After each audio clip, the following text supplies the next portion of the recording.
नमस्कार, I'm Ashok Vyas. There are moments in our life when we realize that we don't have enough tears to shed. We don't have enough of time to take care of the people who are suffering. What we do is we pick up the situation wherever we are and we try to move on. But can we move on in a lonely fashion? Are we not all interrelated? How what happens in Bangladesh affects us directly, indirectly, and especially it affects India, not just because India being its neighboring countries, there are many economic equations which are also suffering. Uh, we are told that over 600 crores of luggage goods which were to reach Bangladesh could not. And of course, there are many more complex situations that we have in the region. How India is facing this Bangladesh turmoil. What are the challenges ahead for India? We'll be talking about all that with Rakesh Sharma ji, doctor Prem Tanvay ji and doctor Haridas Vyas ji. Hari ji, सबसे पहले मैं आपसे प्रारंभ करूं, उसके पहले मैं प्रेम जी की तरफ जाना चाहता हूँ। सवाल ये लेके कि जब ये हालात हुए, उसके कुछ समय पूर्व तो शेख हसीना तो भारत आई थी और उनके और मोदी जी के अच्छे संबंध हैं। बांग्लादेश भारत के साथ मिलकर आर्थिक रूप से नई ऊंचाइयां छुए, इस तरह की बातें दोनों देशों के नेताओं से हम सुन रहे थे। एक एक समझिए कि जैसे भूकंप आ गए हो उस रीजन में, इस प्रकार का ये डेवलपमेंट आम लोगों के लायक रहा जिन्होंने कि इस तरह का कोई अनुमान पहले से नहीं लगाया हो। भारत में बैठे हुए आपको क्या लगता है, भारत के लिए इस स्थिति से क्या चुनौतियां हैं? मुझे जोड़ने दें, हम पहले से सुनते रहे हैं कि बांग्लादेश से पोरस बॉर्डर होने के कारण बहुत सारे मुसलमान पश्चिम बंगाल की तरफ या अन्य क्षेत्रों में प्रवेश करते हुए हैं और दिल्ली में भी बैठे हुए हैं। इस तरह के कई इंटरव्यू सोशल मीडिया में हैं जो कि सरकार उस पर कोई संज्ञान नहीं लेती हुई। इसका क्या कारण है उस पर हम नहीं जाते हैं, पर मोटा मोटी हाउ डू यू सी, क्या चुनौती मेजर आपको भारत की लगती है ये स्थिति से? देखिए अशोक जी, भारत का जो पड़ोसी है, अब पड़ोसी के बारे में तो यही है कि वो हमारी चॉइस नहीं है कि पड़ोसी कौन होगा। ऐसा कहा गया है कि पड़ोस में तो कोई भी आ सकता है, लेकिन आपको उसके साथ सामंजस्य बिठाना पड़ेगा। तो भारतीय विदेश नीति जो है वो इस पर ये तो तय करेगी ही करेगी कि हमें उनके साथ में आर्थिक संबंध कैसे बनाने हैं, और आर्थिक संबंध बनेंगे भी, क्योंकि जो इंफ्रास्ट्रक्चर जो बांग्लादेश का है और जो व्यापारिक संबंध है उसके अंदर भारत बहुत बड़ा भागीदार है उसका। और वो बांग्लादेश की कोई भी गवर्नमेंट ये नहीं चाहेगी कि भारत के साथ ताल्लुकात खराब करके वो अपनी आर्थिक स्थिति खराब कर ले। तो मुझे लगता है कि जो भी सरकार वहां पर है या जो भी आएगी वो भारत के साथ में अच्छे संबंध बनाने की कोशिश जरूर करेगी। और मुझे जैसा लगता है कि पाकिस्तान की पब्लिक भी जैसे बार बार ये सोचती है कि भारत से संबंध बिगाड़ने के उनको बहुत सारे दंड झेलने पड़े हैं, उसी तरीके की स्थिति बांग्लादेश की न हो। बांग्लादेश की स्थिति आर्थिक बहुत अच्छी थी जहां तक हम लोग सुन रहे थे, तो मुझे लगता है कि वो इस तरीके की भारत के साथ में कोई ऐसी चीज नहीं करेंगे कि हमें कोई आर्थिक तकलीफ उसके बारे में आए। तो इस बात को आगे ले जाते हुए हरि जी, देखिए जैसे आप जानते हैं अब वो अंतरिम सलाहकार के रूप में मोहम्मद यूनुस जो कि नोबेल पुरस्कार विजेता है वो पहुंच गए हैं, पर मुख्यतः एक तरफ ये सरकार जो है उसके पीछे छात्रों के आंदोलन और वहां की सेना दोनों को आप कह सकते हैं कि वो इसके मुख्य घटक हैं। ये एक अंतर्राष्ट्रीय स्तर पर पहचाना हुआ नाम है मोहम्मद यूनुस जी का, पर उनकी बात को कितनी गंभीरता से लेंगे, कब तक ये वाली जो नई व्यवस्था विकसित हो रही है, ये देखिए आपको नोबेल प्राइज के समय का दृश्य, तो वो कब तक चलेगी पता नहीं लगता है। पर चुनौती की दृष्टि से जिस तरह से भारत का रिस्पॉन्स या रिएक्शन रहा, जिसमें पहले एक सर्वदलीय बैठक हुई जिसमें सभी विपक्षी दलों ने कहा कि वो भारत सरकार के साथ है। विशेष करके अब मैं लाना चाहता हूँ शेख हसीना जी को, जिनके पास और कोई चारा नहीं था अपनी जान बचाने की दृष्टि से। 45 मिनट के अंदर अंदर उनको बांग्लादेश छोड़कर जाना था। भारत ने उनकी सहायता की, वो भारत में पहुंची। ये वाला जो एक स्थिति है, अब कुछ ऐसी खबरें आती हैं कि जो अभी अंतरिम सरकार है वो लोग कहते हैं कि भाई शेख हसीना उनकी शत्रु है तो वो या उनके अपराधी है तो वो उनको वापस भारत उनके हवाले कर दे। तो खास करके शेख हसीना जी की उपस्थिति भी एक प्रकार का एक प्रश्न चिन्ह जैसा है कि भारत इसको किस तरह से हैंडल करता है। आप इसके बारे में क्या सोचते हैं हरी जी? जी अशोक भाई, जहां तक आर्थिक मोर्चे की बात है, प्रेम भाई ने बिल्कुल सही कहा कि बांग्लादेश ने अद्भुत तरक्की की है। ये शेख हसीना ही थी जिसने अपना 15 साल के कार्यकाल में 5 करोड़ बांग्लादेशियों को निम्न आय वर्ग से मध्यम आय वर्ग में ले पहुंचाया उनको। ये बहुत बड़ी उपलब्धि है। टेक्सटाइल में आज भारत के बराबर वो चुनौती दे रही है, ये बहुत बड़ी बात है। बेरोजगारी वहां हमसे कम है, केवल 3% है। 11,000 मेगावाट का बिजली प्रोडक्शन है। अगर वहां पर शरिया का कानून लागू नहीं होता है तो वो इन सारे संसाधनों का बेहतर उपयोग कर सकते हैं। और भारत तो इस बात का आदी रह चुका है कि पड़ोसी दुश्मन के साथ किस तरह से संबंध मेंटेन रखा जाए। अफगानिस्तान आपका हालिया उदाहरण है। अफगानिस्तान में आतंकवादियों ने आकर के किया यहां, लेकिन आज अफगानिस्तान के सबसे मधुर संबंध किसके साथ है? भारत के साथ। भारत की जो भी परियोजनाएं चल रही है वहां पर अफगानिस्तान ने उसे मेंटेन रखी है। और जितने भारतीय आज वहां काम कर रहे हैं उतने किसी देश के नागरिक वहां काम नहीं कर रहे हैं। तो ये भारत की कूटनीतिक विजय है। और हो सकता है कि बांग्लादेश में जमायत इस्लामी जैसे लोगों के हाथों में सत्ता होने के बावजूद भी अगर उनमें से कोई समझदार निकला और अपना आर्थिक संरचना ढांचा ठीक रखना चाहेगा तो भारत इस तरह की सफलता अर्जित करेगा। लेकिन एक चुनौती में जो दूसरी महसूस करता हूं कि वहां से अब लाखों लोग भारत में आना चाहेंगे। लाखों लोगों ने यह समझ लिया है कि इस देश में बसर करना मुश्किल है, जैसा कि 24 में से 16 करोड़ लोगों 16% लोगों ने पहले समझ लिया था। अब ये बचे हुए जो 8% है, इनमें से लाखों लोग अब भारत आना चाहेंगे। और मोदी जी ने कानून बनाया है कि इन देशों से जो भी हिंदू भारत आना चाहेगा उसका हम स्वागत करते हैं, उसको हम नागरिकता देंगे। अब बॉर्डर पर सारे हिंदू इकट्ठे हुए। ये आपने तस्वीरों में देखा होगा कि जो भारत आना चाह रहे हैं। मोदी जी के सामने ये बड़ी चुनौती है, भारत के सामने बड़ी चुनौती है कि इन हिंदुओं का चयन करके कितना जल्दी, कितनी अधिक संख्या में हिंदुओं को यहाँ बसाए और बसाने के बावजूद वे अपनी आर्थिक जो रीढ़ की हड्डी है उसको कैसे मजबूत बनाए रखें। ये दूसरी सबसे बड़ी चुनौती है। बाकी राकेश जी भी कुछ बात कहेंगे। जी जी, तो इसको जारी रखते हुए राकेश जी, कई आयाम है इस समस्या के जिनका संबंध भारत सरकार के साथ भी जुड़ता है।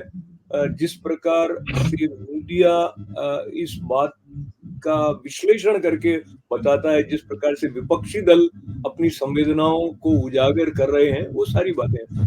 फिलहाल मैं जो विपक्षी नेताओं ने बांग्लादेश के हालात और उसको बहुत संक्षेप में अगर हम शब्दों में कहें तो लाखों लोगों का समूह एक अराजकता वाली स्थिति में एक एक प्रकार का, उसको पागलपन भी कह सकते हैं, जो शेख हसीना कुछ समय पूर्व तक वहां की शीर्ष नेता थी, उनके घर को रैंसैक करते हुए, उनके घर के छोटे छोटे सामान लेके जाते हुए, वो उसको अपने विजय चिन्ह के रूप में दिखाते हुए, ऐसे बहुत सारे वीडियो आपने देखे होंगे। कहीं कुर्सियां ले जा रहे हैं, कोई कपड़े ले जा रहे हैं, ब्रा तक प्रदर्शित कर रहे हैं, वहां पे खाना खा रहे हैं सब।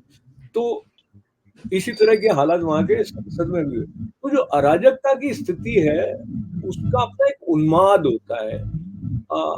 वो सारे दृश्य को मैं हल्का सा इसलिए रेखांकित करा था कि उन दृश्यों से भारत के विपक्षी कांग्रेसी दल के कुछ, एक तो सज्जन सिंह वर्मा को ये उनका वक्तव्य इस प्रकार का आया, अन्य भी कुछ नेताओं के वक्तव्य आए जो वो कहते हैं कि अगर प्रधानमंत्री नरेंद्र मोदी की नीतियां सही नहीं रहती हैं तो बांग्लादेश जैसे हालात यहाँ हो सकते हैं और लोग उनके घर में जा सकते हैं। इवन ऐसी कल्पना करना भी भारत को बांग्लादेश के साथ तुलना के रूप में दिखाना, हमें लगता है कि ऐसा कैसे? लेकिन ये है, और इस तरह की बातें बड़े-बड़े जो जाने-माने लोग वो कर रहे हैं। मुझे लगता है ये भी एक भारत सरकार के सामने एक अलग तरह की चुनौती लेकर आता है, क्योंकि देखिए, मैं थोड़ा-सा समय आपका और लेते हुए ये बता दूँ कि प्रजातंत्र में हर मनुष्य को संतुष्ट करने वाली, उसकी आवश्यकता को पूरा करने वाली नीति कभी बनी नहीं, कहीं बनी नहीं, वो तो यूटोपिया है। अब बात ये होती है कि जो असंतोष है उसको आप किस तरह से आग लगा देते हो, उसका उसको कैसे चैनलाइज़ करते हो। तो बांग्लादेश में भी जो आरक्षण की बात को लेके फिर बाकी बातें जुड़ती गई, भ्रष्टाचार आता गया, ऐसा गया। तो ये भी मुझे लगता है कि भारत के सामने एक एडिशनल चैलेंज की तरह है कि समरसता बनी रहे, आपसी अंडरस्टैंडिंग बनी रहे। How do you see this overall in the context of what I just shared, Rakesh? हाँ जी, सबसे पहले तो धन्यवाद आपके प्रोग्राम पे दोबारा शामिल होने के लिए, और मेरे साथ जो दूसरे पैनलिस्ट बैठे हैं उनके लिए भी नमस्कार। मेरे विचार कुछ अलग हैं बाकी पैनलिस्ट के हिसाब से। एक मैं छोटी सी उर्दू की जो शेर है वो अभी बोलता हूं ताकि आपके श्रोताओं को समझ आ जाए कि मेरी पूरी जो बात है वो कैसे चलेगी। हमको उनसे वफा की है उम्मीद, जो नहीं जानते वफा क्या है। दिल नादान तुझे हुआ क्या है। सबने ये सुना हुआ है गालिब का शेर। आपने अभी अफगानिस्तान का जिक्र किया कि वहां पे इंडियन लोग काम करते हैं। एक शॉर्ट टर्म गोल है, एक लॉन्ग टर्म गोल है। लॉन्ग टर्म गोल में इंडिया की जो पॉलिसीज हैं, मैं इंडिया को उसमें कुछ दोष नहीं दे रहा, वो अपने जो नेबरिंग कंट्रीज है, मुस्लिम कंट्रीज, उनकी मैं आपकी विचारधारा समझा रहा हूं। अफगानिस्तान में 0 इंडियन रह गए हैं। पाकिस्तान में 8 या 9% थे, 1% रह गए हैं। बांग्लादेश में 35% थे 47 में, 71 में काफी निकल गए, उसके बाद निकल के आज 7 या 8% है। उसके बाद हम ये सोचते हैं कि ये तीनों कंट्रीज में हमारी फॉरेन पॉलिसी बड़ी अच्छी है। मुझे तो इससे ज्यादा बेवकूफी की बात आज तक समझ में नहीं आई। आज अगर कोई ये मुझे बोले कि मैं जाके अफगानिस्तान में अपनी फैमिली को रेस करना चाहता हूं इंडिया से निकल के, या पाकिस्तान में या बांग्लादेश में, तो मैं कहूंगा इस आदमी का दिमाग चेक करवा लो। आप अफगानिस्तान से निकल चुके हैं, आप पाकिस्तान से ऑलमोस्ट निकल चुके हैं। बांग्लादेश में जो 7 या 8% लोग रह गए हैं, उनको ये कहना कि तुम वहीं पे रहो और अपनी ताकत या डेमोन्स्ट्रेशन करो, शॉर्ट टर्म के लिए वो ठीक है, लेकिन लॉन्ग टर्म में आप देखेंगे, अनलेस कुछ मिरेकल हो जाए, कि वहां से वो 7% लोग भी धीरे धीरे वापिस आ जाएंगे। आज चाहे उनको आप आज लीजिए या अगले 50 साल में लीजिए, ये आप पे डिपेंड करता है। अगर मैं बांग्लादेश में हिंदू हूं और रह रहा हूं आज, मैं तो अपनी सारा मकान जमीन वही छोड़ के इंडिया वापस आ जाऊंगा, क्योंकि मुझे अपने बच्चों की फिक्र होगी, अपनी वाइफ की फिक्र होगी। जो लोग ये बोलते हैं कि बांग्लादेश में हिंदुओं को रहना चाहिए आज, वो अपनी सेक्युलर थिंकिंग के लिए उन 7% की बलि चढ़ा देंगे। तो मोदी जी और बीजेपी, आप जितनी जल्दी हो सके उन सब हिंदुओं को इंडिया ले आइए, नहीं तो अगले 100 साल तक आप हमेशा इसी बात को लड़ते रहेंगे कि हमारे हिंदू लोगों का वहां पे क्या होगा। ये राकेश जी, मैं क्षमा चाहते हुए आपसे, देखिए, जब हम भारत के संदर्भ में बात कर रहे हैं, और आप ने गलत नहीं कहा, लेकिन आप ने जीरो डाउन किया कि जो हिंदुओं की स्थिति या उनके सामने चुनौती है, तो इससे मुझे शशि थरूर का वक्तव्य याद आता है, जिसमें उन्होंने उल्लेख किया कि वो जो हमले हुए हैं अभी, वो सिर्फ हिंदुओं पर नहीं हुए, वो मुसलमानों पर भी हुए हैं, और कई शेख हसीना के जो समर्थक थे उन पर भी हुए हैं। और ये काफी कॉम्प्लेक्स सिचुएशन बन जाती है, और जब आप ये कहते हैं कि उनको भारत ले आओ, तो भारत भी क्या वैसा का वैसा रह पाएगा, ये भी एक चुनौती की जैसी स्थिति, क्योंकि भारत उस तरह से एक विशेष मतलब जैसे आपने कहा सेक्युलर नेशन है, तो सिर्फ हिंदुओं के लिए है ऐसा नहीं है। तो ये एक एडिशनल चुनौती की तरह, क्योंकि जब भारत में प्रेम जी वोट बैंक की राजनीति होती है तो ये वाला मुद्दा एक अलग रंग इख्तियार कर लेता है।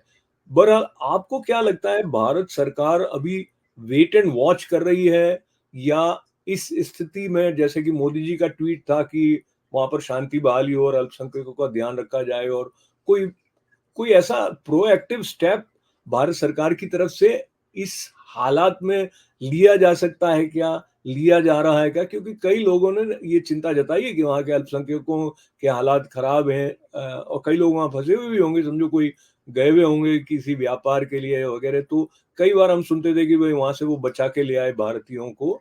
तो मोटा मोटी क्या देख रहे हैं आप चुनौती भारत सरकार के लिए? देखिए अशोक जी, ये तो बात तय है कि वहां पर हिंदू सुरक्षित नहीं है, ये तो बात सही है। लेकिन इसमें भारत सरकार को क्या करना चाहिए, अगर सीधा सीधे बात सोचा जाए तो वहां के जो घुसपैठिए यहाँ पर आए हुए हैं, पहले तो उनको रवाना करो और उनकी जगह पर इनको खींच करके लाओ। अगर ये सोचा जाए किसी तरीके से तो फिर भी ठीक है। लेकिन अगर हिंदुओं को लाया जाएगा तो वैसे तो दायित्व बनता है एक हिंदू के समर्थक राष्ट्र होने के नाते, क्योंकि उसके जाने के लिए और कोई जगह नहीं है। हम भारत में भी यही सोच रहे हैं कि अगर भारतीय को कहीं जाना पड़े तो उसके लिए कोई जगह नहीं है। इसी तरीके से अगर दूसरे राष्ट्र में जो हिंदू हैं वो अगर अब ये सोचते हैं कि हमने गलती कर दी, उसमें बंटवारे के समय हम लोगों को इधर आ जाना चाहिए था, ये लोग वही तो हैं जो बंटवारे के समय इधर नहीं आए। आप सोचिए, ये वही लोग हैं ना। तो उन्होंने विश्वास किया उन पर, लेकिन अगर हिंदू को बचाना है तो इनको सोचना पड़ेगा इस दिशा में भी। लेकिन ये आर्थिक स्थितियों को बहुत डावाडोल करने वाला होगा। आपको पता है बांग्लादेशी शरणार्थी भले भी बहुत आए हैं, और यहाँ पर बहुत सारी ऐसी बस्तियां बसी हुई है जिसमें बांग्लादेशी शरणार्थी रह रहे हैं आज की स्थिति में भी। तो ये बड़ा सरकार के सामने एक संकट सा पैदा होगा, क्योंकि इन्होंने ये कहा तो जरूर है कि जब जब हिंदू भारत आना चाहे इन देशों से तो उनको प्रायोरिटी पर भारत में नागरिकता दी जानी चाहिए। लेकिन ये इस तरीके की स्थिति होगी कि लाखों की तादाद में एक साथ आना चाहेंगे। ऐसी परिस्थिति के अंदर तो इनको थोड़ा सोचना ही पड़ेगा इस वक्त। तो मोटा मोटी चुनौती ऐसी है कि उसका एक ठीक ठीक उत्तर 2+2=4 जैसा देखा नहीं जा सकता है। तो ऐसे में डिप्लोमेसी की बातें होती हैं, या जो फॉरेन पॉलिसी भारत की है, उसके साथ साथ जो भारत के एस्पिरेशंस हैं, और अभी एक ग्रोइंग इकोनॉमी और पूरी दुनिया में एक अलग प्रकार की छवि भारत की बनती जा रही थी। ये जो हालात बांग्लादेश के हैं, मुझे लगता है वो कहीं ना कहीं इंडिया को बैकफुट पर लाता है, क्योंकि हम में से बहुत सारे लोग विदेश मंत्री जयशंकर जी के वक्तव्य सुनकर हमें लगता है कि क्या समझदारी की बात कही है, कितने आत्म विश्वास से उन्होंने भारत के पक्ष को आगे रखा है। तो आपको लगता है क्या भारत थोड़ा बैकफुट पर ये बांग्लादेश के हालात के कारण आता हुआ हरिदास जी, और कैसे बाउंस बैक पूरे बांग्लादेश का होगा, भारत इस स्थिति में कैसे फिर अपनी जो इकोनॉमिक ग्रोथ वाली ट्रेजेक्टरी है उसको बनाए रखेगा? कैसा आप देखते हैं हरिदास जी? जी। पहले तो राकेश जी मैं ये स्पष्ट कर दूं कि अफगानिस्तान में 0% हिंदू है, ये मैं भी मानता हूँ, वहां बसे हुए नहीं है। लेकिन मैंने जो कहा था वो ये कहा था कि जो आर्थिक संबंध है वो इतने अफगानिस्तान के साथ भारत ने स्थापित कर लिए हैं कि वहां भारतीय सारे काम कर रहे हैं लगातार, और वहां के बहुत सारे प्रोजेक्ट है वो भारतीयों के हाथ में। मैंने ये कहा है, वहां के नागरिक नहीं है। दूसरी बात, जहां चुनौतियों का सवाल है, मैं इस तमाम नेगेटिव सवाल में एक पॉजिटिव बात कहूँ जो सोशल मीडिया पे भी चल रही है, कि जो टेक्सटाइल में भारत को चुनौती दे रहा था बांग्लादेश, अब वो थोड़े समय के लिए भारत का एक अधिकार हो जाएगा, मोनोपोली हो जाएगी भारत की, ये सामने दिख रहा है। ये एक पॉजिटिव बात है। दूसरी, जो इस खराब समय में इसको पॉजिटिव नहीं कहना चाहिए, लेकिन ये भी एक बात है। दूसरा मैं जो कह रहा हूं कि मोदी जी ने इस स्थिति की कल्पना कर ली थी कि पाकिस्तान हो या बांग्लादेश हो या और भी कोई देश हो, यहाँ तक कि मैं आपको कह रहा हूँ मलेशिया और इंडोनेशिया बहुत ज्यादा गलतफहमियां मत पाली। हम जो कहते हैं ना कि इंडोनेशिया में अब भी मतलब हिंदू प्रतीक चिन्ह है वो सारे हैं, लेकिन इंडोनेशिया की अंदरूनी हालत ये है कि वहां पर भी जो धर्मांतरण हो रहा है वो बहुत तेजी से हो रहा है। तो मोदी जी ने इन हालातों को देखते हुए ये इस तरह का कानून पारित किया है, और यह कानून कितना सार्थक है, कितना सफल है, उसको परखने का समय आ गया है। यह सबसे बड़ी चुनौती कि भाई आपने कानून पारित इसलिए किया था, लीजिए अब इनको बनाइए नागरिक, और इनको नागरिक बनाएंगे तो सवाल जो अपन कर रहे हैं कि इतनी जनसंख्या आ जाएगी तो हमारी इकोनॉमी गड़बड़ा जाएगी। अशोक जी, एक समय वो था जब भारत की बढ़ी हुई जनसंख्या को अभिशाप कहा जाता था। फिर एक समय ये हुआ कि नहीं, ये तो वरदान है, हम दुनिया के सबसे ज्यादा युवा देश है, हमारे पास सबसे ज्यादा मैन पावर है, और हमारे युवा सबसे ज्यादा एक्सपोर्ट होते हैं, विदेश बुला रहा है। तो यह जो नागरिक आ रहे हैं, इसका भी अगर अपन संसाधनों के रूप में अच्छा उपयोग करेंगे तो इसका भी सकारात्मक परिणाम निकलेगा। और तीसरी चुनौती जो मैं सबसे बड़ी आपको कह रहा हूं वो है कि इंडी गठबंधन, तमाम विपक्ष अब जरूर कोशिश करेगा कि इस देश में 8 से 10 लाख इस तरह के, जैसा आपने कहा कि पूरी दुनिया में सारे नागरिक किसी देश के संतुष्ट नहीं होते, ऐसे असंतुष्टों को और जो 8,500 रुपए पे बिकने वाले लोग हैं, इन लोगों को एक करके इस देश में अराजकता फैलाई जाए, ये प्रयास होगा, निस्संदेह होगा। मोदी सरकार के सामने ये इस समय सबसे बड़ी चुनौती है, और उसको निपटने के लिए उसे अभी से अपने इंटेलिजेंट, अपनी फोर्सेज, इन सब के साथ तैयारी करनी पड़ेगी। विषय इतना विस्तृत है कि चैलेंजेस कई स्तर पर आते हैं। हेलो जी, आपकी आवाज आ रही है राकेश जी? आप हमको सुन पा रहे हैं? अच्छा, तो ये जो विषय है इसके कई आयाम हैं। मुझे लग रहा है Rakesh ji, can you here अस? तो कभी-कभी एक तकनीकी चुनौतियां भी हमारे सामने आती हैं, तो उनको ध्यान में रखते हुए मैं मीडिया की तरफ जाना चाह रहा था।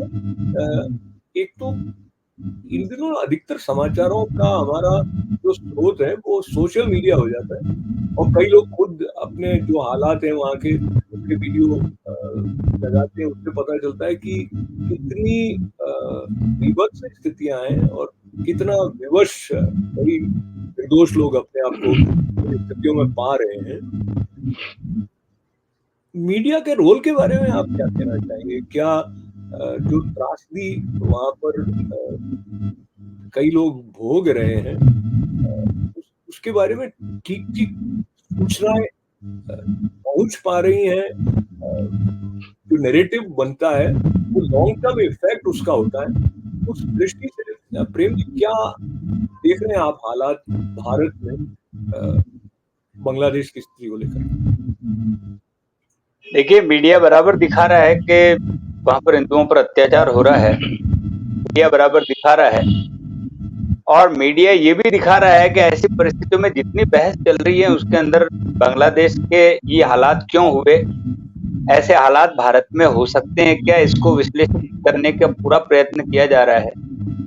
और जिस तरीके का माहौल यहाँ पर बनाया जा रहा है वो माहौल, जैसा हरिदास जी कह रहे हैं कि ये बहुत बड़ी चुनौती है, और विपक्ष पूरा का पूरा केवल 1 पॉइंट एजेंडा लेकर के बैठा है। उनको भारत से कोई लेना देना नहीं है, न भारत के विकास से लेना देना है, न भारत की स्थितियों से लेना देना है। उनको एक पॉइंट उनके पास में, मोदी हटाओ। उनको मोदी किसी भी हाल में पसंद नहीं है। अब ऐसी परिस्थिति में वो जो भी परिस्थितियां पैदा करना चाहे मोदी के अगेंस्ट में, या इस सरकार के सामने जितनी विषम परिस्थितियां पैदा करने की स्थिति में हो सकते हैं, वो सारी स्थितियां पैदा करने का भरपूर प्रयत्न किया जा रहा है सारे के सारे विपक्ष द्वारा। पहली चुनौती तो ये है मोदी जी के सामने और इनकी पूरी सरकार के सामने, चाहे आप संसद देख लो, चाहे आप राज्यसभा देख लो, इतनी मतलब नॉनसेंस बातें वहां पर की जाती है। चाहे वो सभापति के अगेंस्ट में कहा जाए, आपने देखा होगा अभी वो जया बच्चन जी ने जिस तरीके से इनके बारे में कहा, फिर इधर ओम बिरला जी के बारे में सारा विपक्ष इकट्ठा होकर के और इनका मनोबल तोड़ने का प्रयत्न किया जाता है। जब कभी भी ये कुछ ऐसा बात करें तो ये निलंबन से डरें या इनके अगेंस्ट में कोई एक्शन लेने से डरें, ऐसी स्थितियां इनके सामने पैदा की जा रही है। ये इनसे लड़ेंगे, फिर जो जो जो आप कह रहे हैं कि हमारे यहाँ असंतुष्ट लोग हैं जिनको उकसाया जा रहा है, अभी आप देखिए समान परिस्थितियां हैं बांग्लादेश के अंदर भी।